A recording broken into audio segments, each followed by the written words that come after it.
Jadi Pak Duta Besar ini perusak akidah Ahli Sunnah wal Jamaah. Karena orang-orang itu zaman ngaji Bali Maksum itu diberitahu kalau malaikat itu tidak punya bapak. Ternyata dia menamakan diri Abu Jibril. Jadi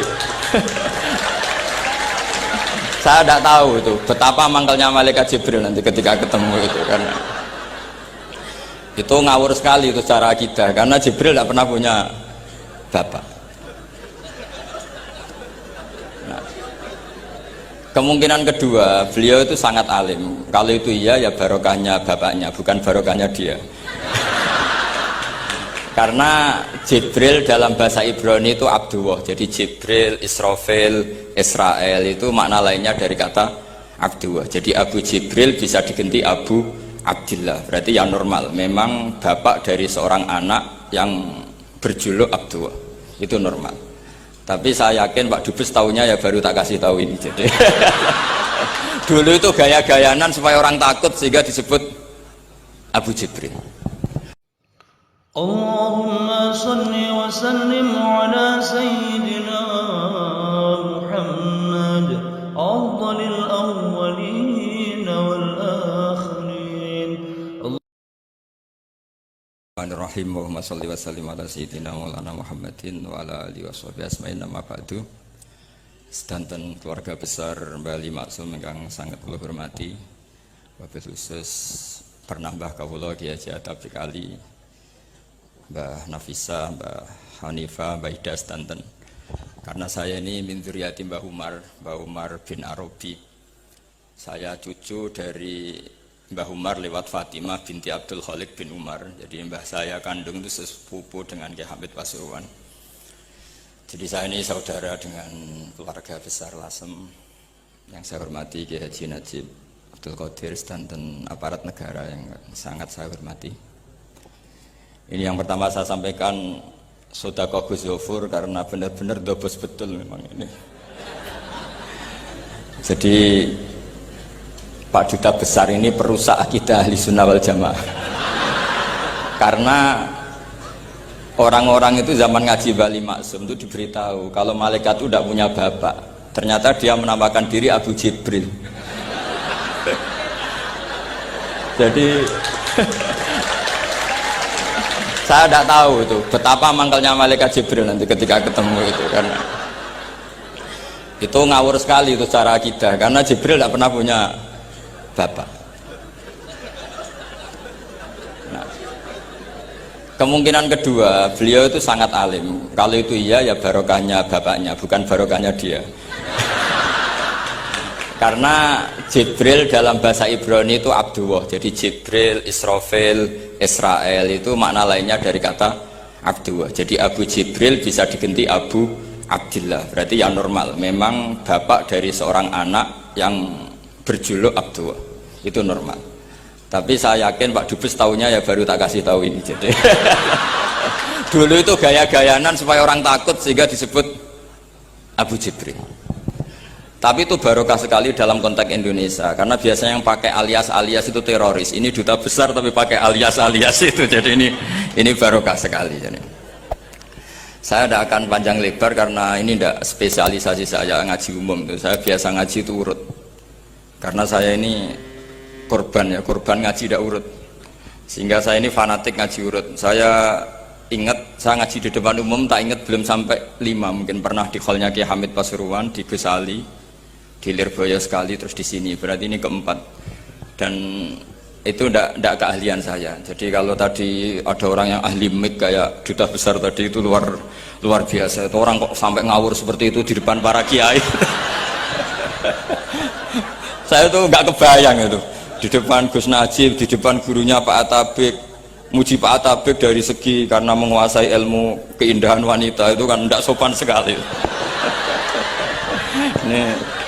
Ini sangat tidak sopan ya, tapi nggak apa-apa, itu bagus lah. Artinya bagus itu jujur, memang dari asli nggak sopan itu. Jadi kalau pura-pura sopan malah nggak bagus itu. Jadi ya kita ambil positifnya itu. Jadi kalau beliau tidak sopan itu orang yang jujur gitu. Tapi kalau beliau sopan malah aneh, biasanya ada sopan kok sopan itu. Teruskan, dan tentu yang sangat saya hormati mertua dari Gus Sofur, Pak Jirjis. Saya ini orang paling takut Pak Jirjis karena beliau dulu pernah ingin Gus Sofur di sini sebagai pengajar tafsir, tapi diambil lagi oleh abahnya, sehingga saya ini orang paling nggak siap ketemu Pak Jirjis karena proyeksi beliau itu akhirnya ya berhasil, tapi di negara lain, finahyatin ukhra, yaitu sarang, karena beliau inginnya sistem pengajaran tafsir besar di sini, tapi akhirnya Mbah Mun menghendaki di sarang. Saya cerita sedikit tentang Mbah Ali Maksum dan Mbah Mun, dan karena beliau juga teman Mbah kandung saya di Termas. Mbah saya kandung Mbah Sidik dulu ngajinya juga di Termas. Ki Hamid sepupu Mbah saya putri juga di Termas. Kata Mbah Mun tuh gini, wong nak dia anak jagone kok dipek wong lu repot. Dulu yang ma'ruf murid sekaligus juga putra yang alim alamah memang Mbah Ali. Ketika di Kerapia, sehingga orang yang ingin alim ke Mbah Maksum itu ya ke Kerapia. Akhirnya Gus Mus, beberapa kiai besar termasuk Gus Dur ngajinya di Kerapia. Kiai Makhrus juga gitu. Dulu orang ingin alim tuh ke Gedungan, karena Kiai Makhrus ke Lirboyo, semua orang Cirebon kalau ingin alim ke Lirboyo karena Gus Makhrus di Lirboyo. Saya menangi Kiai Alim Sedan, itu dulu ngajinya di Jampes, di Kiai Marzuki. Ketika Kiai Marzuki jadi di Lirboyo, akhirnya ke Lirboyo. Kiai Hamid Pasuruan juga gitu, Pondok Fakhriyah dulu yang masyhur bil wilayah wal alim ya Kiai Hamid, tapi beliau di Pasuruan akhirnya yang ingin istifadah ke Pasuruan. Jadi intinya ini dengan tanda kutip pembajakan para gus-gus besar ini bahaya kan kira-kira gitu. Sehingga kiai-kiai alim itu terus kepikiran, nah anakku itu manggon nunggu piye gitu. Jadi termasuk itu ilmunya bapak saya sebetulnya. Saya ini kecelok mantu Sidogiri. Kontrak pertama kata bapak, tapi ora oleh teng Sidogiri nggih, kersane pondok kula mboten mati. Jadi memang itu ada ilmunya. Saya tidak tahu itu ilmu yang lazim apa enggak, saya tidak tahu. Ketika saya ini tahadus bin nikmah, saya ini lama sekali mengkaji kitabnya Mbah Ali Maksum Hujatul Ahlussunnah wal Jamaah sebelum diundang, dan saya tidak pernah bayangkan diundang di sini. Dan kalaupun pernah ya semoga benar-benar pernah, tidak diulang lagi, jadi hanya kenangan gitu. Karena saya memang spesialisasinya di ngajar. Saya diminta Gus Afif ngajar di Mahat Ali, saya senang sekali. Tapi kalau pidato depan umum gini pasti kalah-kalah yang sudah punya gelar ad-dobosi tadi itu, wah gitu. Pasti kalah saya, bukan mungkin kalah tapi pasti kalah. Karena saya nggak bisa membayangkan jadi duta besar Arab Saudi ketemu Raja Salman, apa beliau bisa cerita yang syair yang nggak jelas-jelas itu. Artinya kita bangsa Indonesia itu malu punya duta besar yang keahliannya syair-syair yang nggak jelas itu. Nah itu kemungkinannya duta Arab ini nuruti, kerajaan Arab nuruti, musuh nggak jelas turuti mari repot gitu. Itu ada beberapa kemungkinan. Nah terus pembelaan saya terhadap yang enggak, makanya ini ngajinya harus khatam. Sebetulnya hadis itu ada terusannya, itu di kitab Firihabillahil Haram. Itu Sayyid Muhammad ngendikan babu istihbabi dukhulil bait, kemudian diteruskan babu karohati dukhulil bait. Itu dalam satu bab. Jadi ketika Rasulullah Fathu Makkah itu senang sekali, sampai saking senangnya minta kunci sama Utsman bin Talha al-Hajabi itu. Akhirnya Nabi saking cerianya masuk Ka'bah. Tapi setelah keluar dari Ka'bah, Nabi itu kelihatan tersiksa, hazinan, kelihatan tersiksa. Sayyidah Aisyah akhirnya tanya, kenapa engkau ketika masuk senang sekali, ketika keluar susah sekali? Kata Rasulullah SAW, dan ini partai kita, partai yang insya Allah nggak akan masuk Ka'bah sampai mati. Kata Rasulullah, saya takut kalau itu dipandang umatku sebagai keharusan, terus mereka tersiksa kalau tidak bisa masuk Ka'bah. Sehingga Pak Dubes harus diketahui banyak juga ulama yang mengatakan masuk Ka'bah itu makruh. Karena takut dianggap sunnah yang memberatkan. Itu ada kitabnya. Tidak adobosida, ini ada kitabnya. Jadi kalau yang mengatakan sunnat, dia monggo mawon yang berkesempatan lewat tadi siir-siir bohong tadi. Dia monggo. Tapi yang meyakini atau yang ditakdir tidak bisa masuk, pakai kaul yang mengatakan bahwa Rasulullah akhirnya hazinan, akhirnya susah karena takut kalau umatnya menjadi tersiksa karena tidak bisa masuk Ka'bah. Terus ini yang terakhir karena ini kenangan saya dengan Mbah Maksum. Saya menangi beliau itu kelas 4 SD ketika beliau ngisi di Mbah Hamid Bedowi. Mbah Hamid adalah satu-satunya santri yang sama Mbah Ali Maksum itu tidak boso. Sama Mbah Ali Maksum itu tidak boso. Kenangan saya sama Mbah Ali Maksum ketika beliau di Lasem itu sampai Gus Mus pernah ngendikan, Kang Hamid, aku itu paling ra cocok mbek sampean, ambek guru kok ora boso. Karena sama Mbah Ali Maksum itu tidak boso. Terus kata Mbah Hamid Bedowi, "Lah wong iku ponakanku," katanya. Jadi memang Kiai Hamid Bedowi itu di silsilah nasab Lasem itu paling sepuh. Karena Hamid itu langsung bin Bedowi. Nah, Mbak Bedowi itu punya Mbak Yu kandung namanya Maimunah. Itu yang dapat Mbak Umar. Umar melahirkan Abdullah, melahirkan Pak Hamid Pasuruan. Di antara adik-adiknya Mbak Abdullah ada yang namanya Kiai Haji Abdul Khalik, itu buyut saya. Jadi tiba paling buri saya. Yang saya kenang dari Mbah Ali Maksum itu dari murid-muridnya, dan saya menyaksikan sendiri itu seneng guyon. Karena itu menurut saya filosofi yang luar biasa. Orang sampai ingin maksiat itu saya pakai sampai ketemu Allah Subhanahu wa taala. Orang itu nganti cari kesenangan dengan maksiat karena tidak nyaman dengan taat. Sehingga kiai-kiai alim termasuk Mbah Ali Maksum, Mbah Mun, bapak saya semuanya itu seneng guyon. Supaya orang itu nyaman dengan kiai, nyaman dengan taat. Sehingga nggak perlu seneng dengan yang maksiat. Tapi sekarang banyak orang membawa Islam itu dengan keras. Saya masih ingat wasiatnya bapak, hak kena ngaji guyon ae, wong bingung mikir utang katanya gitu ya. Dan Mbah Ali Maksum itu masyhur seneng guyon. Bapak saya itu pernah ngajak saya mau ke pondok, santri-santri pas guyon itu kembali, gak sida jong santri lagi guyon. Kayak nopo Pak? Guyon itu barang mewah. Santri itu kadang telat wesel radhi duwe, iso guyon itu luar biasa, makanya jangan diganggu gitu. Meskipun resikonya keterusan guyon double kayak tadi. jadi itu sanad itu, jadi itu sanad yang luar biasa. Jadi sebetulnya guyon tadi ada filosofi yang luar biasa supaya orang itu farah bitaat atau farah bima ahlahu. Sehingga ada ayat qul bi fadlillah wa bi rahmati fa bidzalika falyafrahu. Sehingga orang itu tidak perlu seneng lewat maksiat, hura-hura lewat maksiat. Kita cium tangannya Mbah Maksum sudah seneng, cium tangannya Mbah Ali seneng. Itu santri kalau ketemu Mbah Hamid nyium tangan, itu lebih seneng ketimbang nyium tangan artis. Karena kalau nyium tangan artis, astagfirullah kan, mesti kita tersiksa. Tapi kalau nyium tangannya Mbah Hamid itu dikenang sepanjang masa. Ini yang harus kita gerakkan fi zamanil akhir. Jadi orang harus terbiasa seneng bitaat. Saya itu kalau sudah belajar tafsir misalnya, karena itu sesuatu yang saya tekuni. Saya belajar tafsir tidak lazim ya, tidak pakai kitab tafsir terus, tidak, seringnya pakai fikih. Ya karena saya punya guru Mbah Maimun adalah putra Ki Zubair Al-Faqih. Saya punya guru bapak saya sendiri, punya guru-guru wali. Jadi saya ini punya jalur ulama, punya jalur wali. Sehingga kemungkinannya saya itu kalau nggak ulama ya wali, atau gaduh-gaduh nggak jelas itu karena saking banyaknya. Dalam ilmu yang diajarkan Mbah Mun, diajarkan tentu beliau punya sanad ke Said Alawi sampai Rasulullah, atau lewat Mbah Karim, Mbah Hashim juga sampai Rasulullah. Yang jelas gak lewat duta besar karena ini mengkotek itu bahaya kalau sanad lewat apa? Duta besar.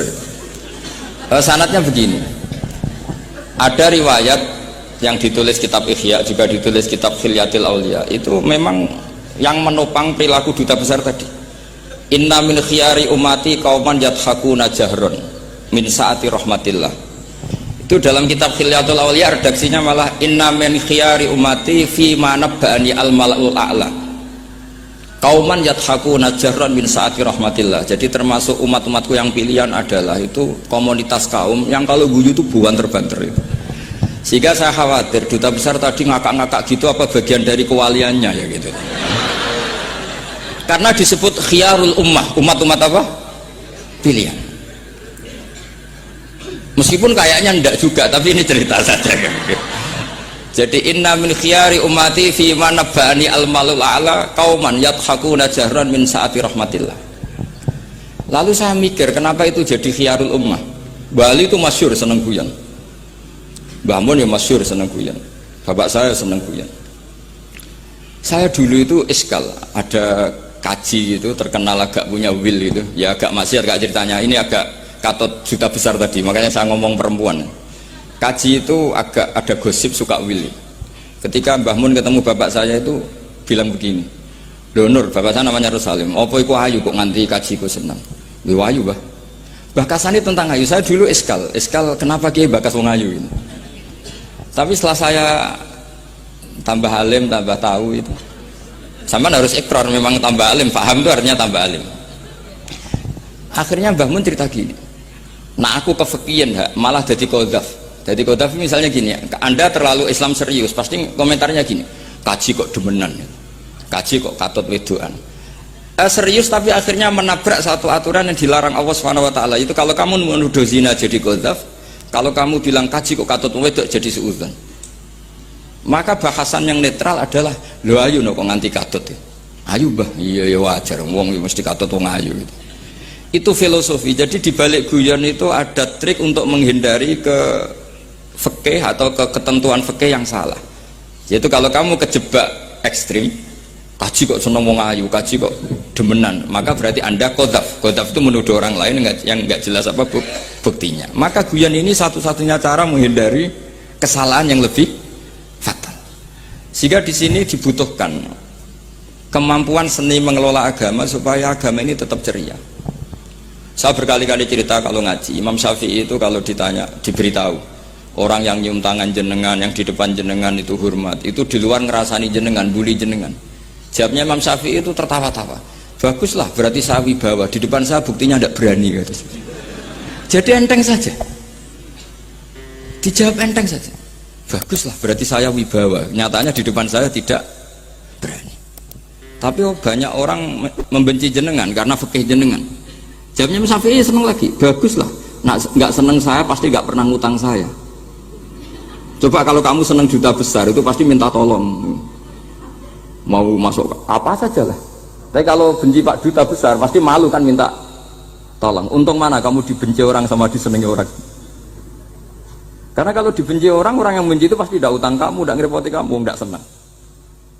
Jadi Imam Syafi'i itu ngadepi dunia itu enteng saja, diberitahu itu orang itu nggak suka kamu gini-gini, ya bagus lah. Sehingga beliau ngendikan terkenal sekali, waman asa'a ilaika faqad atlaqaka. Orang yang berbuat buruk sama kamu berarti membebaskan kamu. Karena orang ini pasti nggak akan ngerepoti kamu. Jadi ulama-ulama dulu ciri khasnya adalah ar-ridho anillah, melihat apa saja itu sudah ridho. Dan ridho itu ekspresi paling gampang ya ceria, seneng.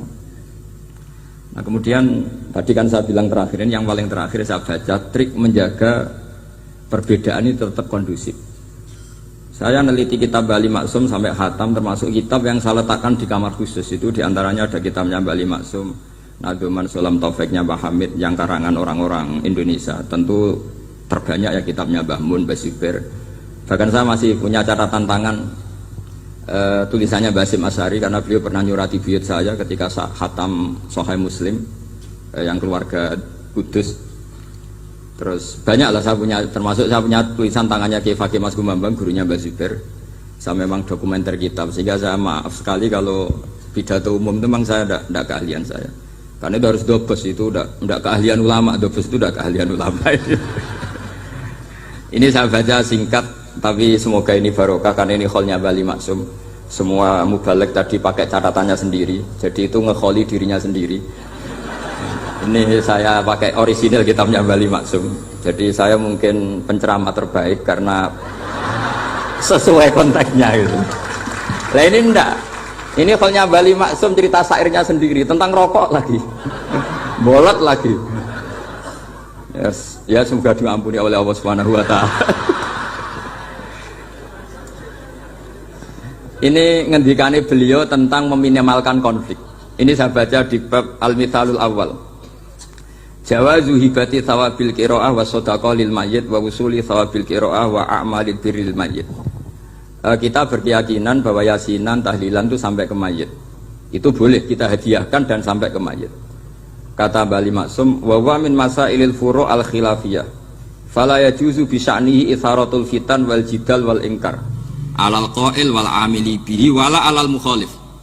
Ini dari awal masalah khilafiyah. Sehingga nggak perlu jadi konflik yang berkelanjutan, baik kita menuntut yang melakukan itu atau menuntut yang menentang itu. Karena dari awal ini masalah furu'iyah. Sing nglakoni nggih monggo, sing nentang nggih napa? Monggo. Selama ini kan kita yang melakukan memaksa orang lain menerima, yang menentang memaksa orang lain menghentikan. Ini tidak fair kata Bali. Kata beliau itu gak fair. Wala yang bagi ayaqa bainahuma ma la yang bagi wuquhu bainal akhwaini muslimaini. Kata beliau, wala in kana lil mani'i mustanadun fa inna li ghairihi mustanadan kadzalik. Kalau yang melarang tahlilan, melarang yasinan dikirimkan ke mayit itu punya mustanad, punya sanad, yang bagi yang membolehkan juga punya sanad. Kalau ada kiai yang kalau pidato nangis itu sanadnya banyak dan benar, tapi yang uraan kayak Pak Duta Besar juga banyak. Semuanya ada sanad. Jadi kata beliau sederhana saja, kalau al-mani'un, orang yang menolak itu punya sanad, kita yang membolehkan juga punya sanad. Tapi kata beliau dengan enteng, dengan ceria, ini masalah furu'iyah, nggak perlu jadi itsaratul fitan wal jidal wal khisom. Kata beliau nggak perlu jadi perdebatan. Makanya pesan saya sama santri-santri kerap ya, sebetulnya masalah kita ini tercerabut dari ilmu. Coba dari awal Anda katakan yang tidak kunut itu Abu Hanifah, yang kunut itu Imam Syafi'i, maka melihat orang tidak kunut itu keren karena Al-Hanafi, pengikut mazhab Hanafi. Yang kunut juga keren karena pengikut mazhab Syafi'i. Tapi kita tidak, di zaman akhir kunut dan tidak kunut ini jadi politik identitas. Sehingga yang nggak kunut itu Muhammadiyah misalnya, yang kunut itu NU. Mana ada Basim Asy'ari sebagai mujaddid atau mujtahid yang mengharuskan kunut, atau Mbah Ahmad Dahlan yang melarang apa? Kunut. Wong dua beliau sama-sama pernah ngaji Syekh Khotib Minangkabau, pernah ngaji Mbah Mahfud ketika di Mekah. Jadi cobalah ilmu itu diperkuat sehingga kita mengatakan kunut adalah sunat menurut Imam Syafi'i, tidak sunat menurut mazhab Abu Hanifah. Sehingga enak sekali karena kita berdasar ilmu. Menyangkut sawabul qiraah atau sawabu amalil khairi, apakah sampai ke mayat apa enggak? Ini kata beliau, kata Mbah Ali Maksum, beliau justru menukil Ibnu Taimiyah yang notabene sering dipakai dalil para orang-orang sana. Saya tidak tahu itu orang sana itu, Pak Duta itu yang tahu itu. Itu kalau ini mirip kitab Said Muhammad. Jadi Said Muhammad itu kalau istidlal sering pakai Ibnu Taimiyah karena itu yang dipakai mereka. Tapi ternyata Ibnu Taimiyah, qala Ibnu Taimiyah innal mayyit yantafu bi qiraatil Qur'an kama yantafu bil ibadah al maliyah minas shadaqah wa nahwiha. Terus faqala Ibnu Qayyim fi kitabir ruh afdalu ma yuhda ilal mayyit as-shadaqah wal istighfar wa du'a lahu wal hajju anhu. Artinya gini, kita sekarang ini tidak pernah kayak Bali Maksum pakai dalil jawazu ihda lil mayyit itu berdasar Ibnu Taimiyah dan Ibnu Qayyim. Kita seakan-akan Ibnu Taimiyah itu orang yang pasti melarang itu, sehingga kita itu terus mengatakan sing nyunatno tahlilan ku sopo, Mbah Hasim atau Mbah Fakih atau siapalah, meskipun riwayat ini mukhtalifah dari Mbah Hasim. Pertanyaannya adalah terus kesannya yang membolehkan itu hanya kiai lokal itu, kiai nasional itu. Padahal zaman Bali sudah mengajarkan kita yang membolehkan ihda'u a'malil khairi ilal mayyit, yang membolehkan hadiah Yasin, Fatihah, tahlil ke mayit itu adalah orang sekaliber Ibnu Taimiyah dan Ibnul Qayyim. Sehingga dengan kita pakai ilmiah yang diterapkan Bali Maksum, kita ini merasa orang keren, orang global, orang yang keren lah. Karena guru-guru kita Bali Maksum, Mbah Hamid biasa mentahlili, Mbah Munawir semua mentahlili guru-gurunya. Di level ulama global ada Ibnu Taimiyah dan Ibnul Qayyim. Tapi karena kita tidak baca, seakan-akan tahlilan itu hanya tradisi lokal yang tidak di ACC, tidak disetujui ulama kelas internasional. Padahal di sini jelas diceritakan Ibnu Taimiyah berpendapat qiraatul Quran yang dihadiahkan ke mayit atau tahlil itu boleh. Jadi ini sangat penting supaya orang itu pakai tradisi ilmu. Saya pernah ngaji sama Mbah Mun, diberitahu kalaupun Rasulullah pernah kunut sekali, biasanya perdebatan kan, oke, Rasulullah pernah kunut tapi ahyanan. Pertanyaannya adalah setiap Nabi pernah melakukan sesuatu itu akan menjadi sunatan mutaba'ah apa enggak? Tentu jawabannya iya. Nabi meskipun melakukan kunut andekan hanya sekali, tapi karena pernah dilakukan Nabi, maka kebaikan ini akan menjadi sunnatan muttaba, sunat yang harus kita ikuti terus atau boleh kita ikuti terus. Jadi nggak boleh misalnya Rasulullah itu puasa Senin Kemis juga ahyanan, tidak selalu. Rasulullah itu tofa rokiban juga ahyanan, bukan selalu.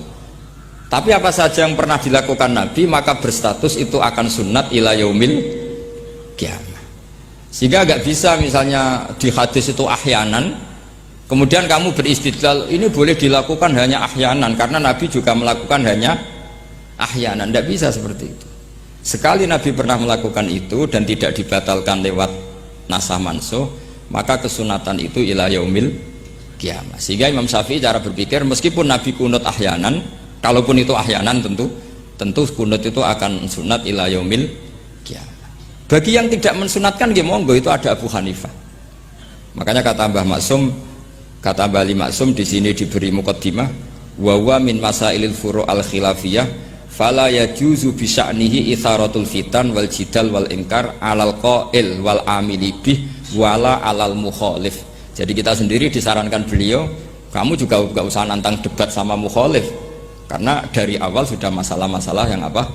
Khilafiyah. Lalu terakhir pilihan-pilihan terus kemudian tetap memancing polemik.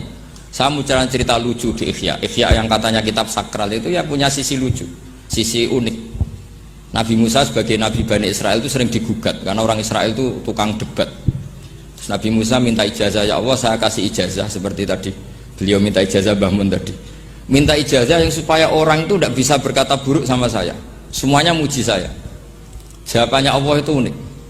Ya Musa, hadza syai'un lam asna'hu li nafsi, fa kaifa asna'uhu bika. Aku pangerane sering disalahpahami, apa meneh kowe katanya gitu. Jadi makanya kalau ada orang bully beda paham itu biasa saja. Kata Allah, hadza syai'un lam asna'hu li nafsi, itu sesuatu yang saya tidak melakukan untuk diri saya sendiri. Kata Allah, saya ini Tuhan, yang mengatakan saya punya anak ya banyak, yang anggap saya bakhil ya banyak, yang salah paham dengan saya banyak, padahal saya ini Tuhan. Kalau saya mau tak bungkam semua itu orang. Itu saja tidak saya lakukan. Apa mereka terima Nabi? Makanya ini semoga ini saya gojlok Pak Duta Besar jadi pahala beliau. Karena diantara pahala itu disebabkan digojlok orang. Jadi kalau beliau tadi gojlok saya, sekarang tak balas kayaknya pasti menang saya karena beliau sudah tidak bisa ke panggung lagi.